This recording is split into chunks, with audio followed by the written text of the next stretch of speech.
Me ndeshjen hapëse mes ekipit Liria dhe Janta Volej, që sot në mesditë u zhvillua në sallën sportive të Shkolla e Mesme Ekonomike 8 Shtatori në Tetov, zyrtarisht ka filluar pjesa e dytë e kampionatit në ligën e parë të volejbollit për meshkuj, si në fazën e play-offit, ashtu edhe në atë të play-outit. Klubi i volejbollit Liria e Zherovjanit, ashtu siç edhe pritej, ndeshjen e parë në fazën e play-offit shënoi fitore të sigurt 3-0 në sete.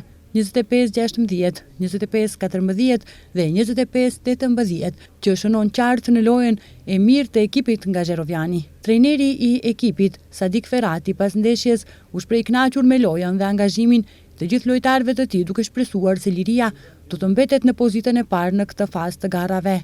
E rëndësishme është që startuam me fitore maksimale, kështu që vazhdojmë dhe në ndeshjet e tjera, tha ai.